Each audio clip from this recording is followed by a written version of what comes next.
Assalamualaikum warahmatullahi wabarakatuh. Bagaimana kabarnya? Hari ini kita akan belajar mengenai IPA, yaitu objek IPA dan pengamatannya.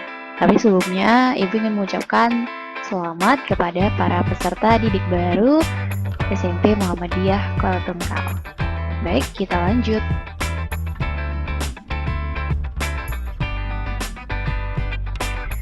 Nah, apa sih objek IPA itu? Objek ilmu IPA.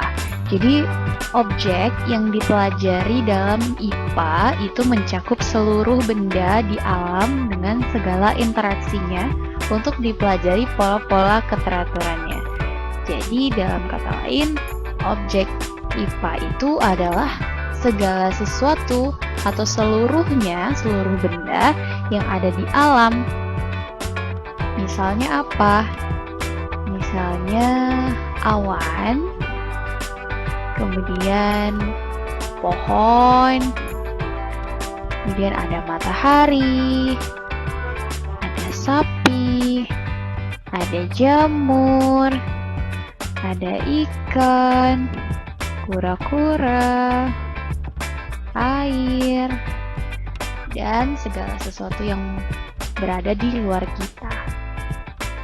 Nah, di IPA itu ada beberapa ilmu, yaitu ada fisika. Fisika ini apa sih? Fisika itu adalah ilmu yang mempelajari tentang unsur-unsur dasar pembentuk alam semesta, gaya-gaya yang bekerja di dalamnya, dan akibat-akibatnya.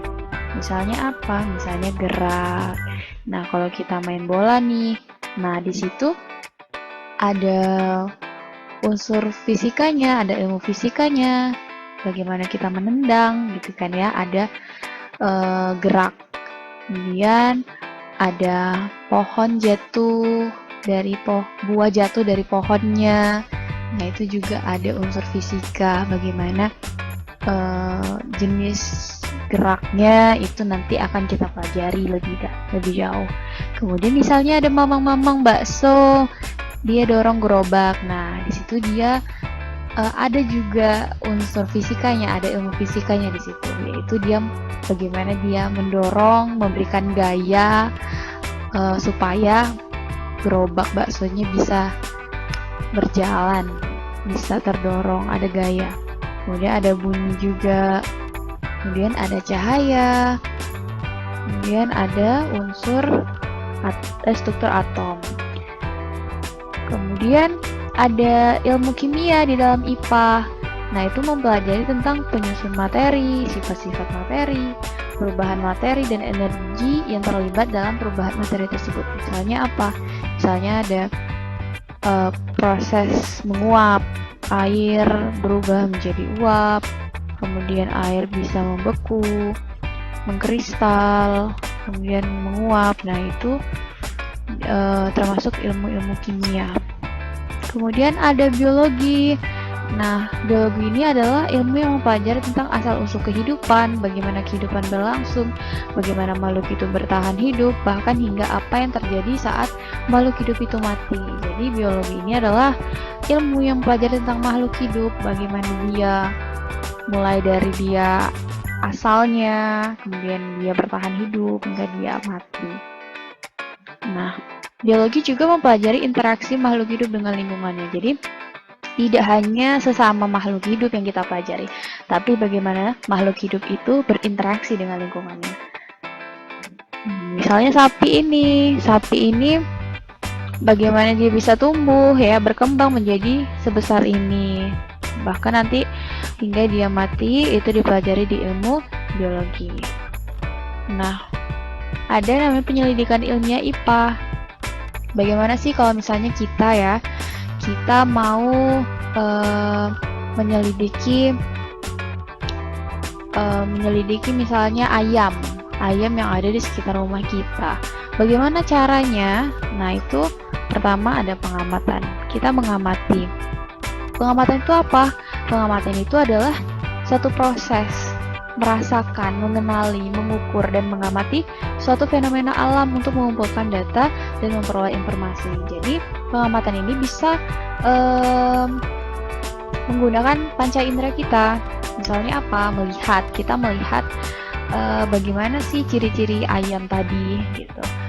Kita bisa mengenali, atau misalnya kita bisa merasakan dengan hidung kita bagaimana aromanya, bagaimana strukturnya dengan cara meraba gitu. Kemudian apalagi setelah pengamatan? Nah, tapi tunggu dulu, pengamatan itu dibagi dua, pengamatan kualitatif dan pengamatan kuantitatif. Nah, apa sih pengamatan kualitatif, bedanya tuh apa sih? Kita bahas kualitatif. Kualitatif itu dia pengamatannya menggunakan alat indera. Ya, bisa dilihat, atau diraba, dirasa. Kemudian hasilnya itu apa? Hasilnya nanti berupa data kualitatif yang nanti menunjukkan sifat atau keadaan objek yang diamati dan tidak disajikan dalam bentuk angka. Jadi, begitu saja. Bagaimana misalnya ciri-cirinya? Kita sajikan dengan narasi atau deskripsi. Kita tulis, misalnya sapi ini memiliki 4 kaki, atau misalnya kucing memiliki 4 kaki, kemudian dia berambut, kemudian warnanya apa gitu. Misalnya nih, saat kita mengamati kucing, data yang kita peroleh apa? Dia pemakan daging, karnivora, dia berambut, dan dia melahirkan atau beranak nih, vivipar. Nih, meong. Kemudian pengamatan kuantitatif. Nah, kalau kuanti itu dia menggunakan alat ukur. Nah, karena dia menggunakan alat ukur, berarti nanti hasilnya adalah berupa angka, gitu ya, menunjukkan objek yang diamati dan dapat dinyatakan dengan angka. Misalnya kita mengamati manusia. Kita mengamati manusia berarti kita harus tahu tingginya berapa, beratnya berapa, kemudian warna kulitnya apa. Jadi kalau mengamati manusia mungkin kita bisa menggabungkan antara kuantitatif dengan kualitatif, gitu ya. Nah, tapi yang kuantitatif apa? Yang dia diukur, dia menggunakan alat ukur. Ini ya. Kemudian setelah pengamatan, nanti kita akan membuat inferensi atau kesimpulan. Jadi dari data-data yang kita peroleh, nanti kita membuat apa sih hubungan dari pola-pola atau data-data yang kita peroleh. Nanti kita buat kesimpulan.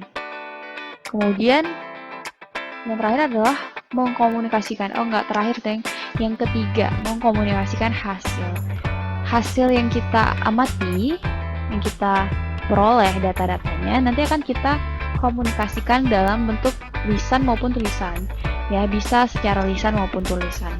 Kemudian nanti tahap selanjutnya ialah mempublikasikan, atau kita publikasikan, misalnya kita buat itu dalam jurnal, kita publikasikan ke jurnal, website jurnal. Kemudian data tadi itu bisa kita sajikan dalam bentuk tulisan. Nah, dalam bentuk tulisan bisa kita sajikan secara misalnya grafik atau secara bagan, kemudian bisa juga dengan tabel dan lain-lain. Nah, apa sih kegunaan mempelajari IPA? Ya, kenapa kita harus mempelajari IPA? Dengan mempelajari IPA, kita bisa mensyukuri karunia Tuhan Yang Maha Esa. Kita punya rasa syukur karena kita ngerti, oh, kita dengan alam yang ada, yang diciptakan Tuhan, itu memberikan kita nikmat. Misalnya buah-buahan yang kita peroleh dari alam, yang dia tumbuh, kemudian juga udara yang kita hirup, kemudian air, banyak sekali. Kemudian dengan pelajari IPA kita juga bisa berpikir logis, jadi kita nggak akan terbawa dengan yang namanya tahayul misalnya, atau karena semua yang terjadi itu ada penjelasannya sebenarnya. Misalnya kita merinding, jangan bilang kita merinding itu karena ada makhluk halus gitu ya, tapi merinding itu ada penjelasannya, karena itu adalah pertahanan tubuh kita untuk mempertahankan panas ya. Jadi pori-pori kita tuh kayak yang membesar, terus nanti kita bakal menggigil. Nah, menggigil tuh karena kita mempertahankan panas tubuh kita ya. Kemudian bisa juga kita dengan mempelajari IPA, kita berpikir sistematis, menyelesaikan masalah, memahami berbagai hal di sekitar, dan meningkatkan kualitas hidup.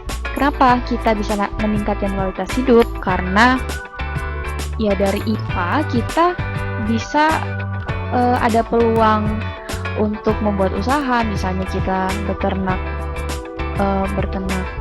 lele, atau misal kita mengembangbiakan jamur atau bunga. Jadi kan kita sebelum kita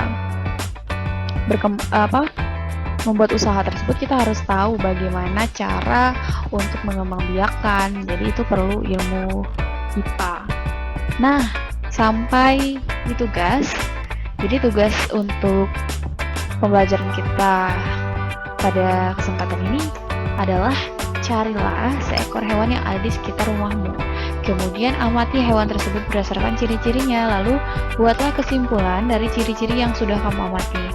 Kemudian termasuk pengamatan apakah yang kamu lakukan ini? Nah, tadi kan pengamatan tuh ada dua ya, pengamatan kualitatif dan kuantitatif. Jadi yang kamu amati itu termasuk pengamatan apa? Gitu. Oke, thank you. Terima kasih untuk pembelajaran kita kali ini. Semoga bermanfaat dan kita lanjutkan pembelajaran berikutnya. Assalamualaikum warahmatullahi wabarakatuh.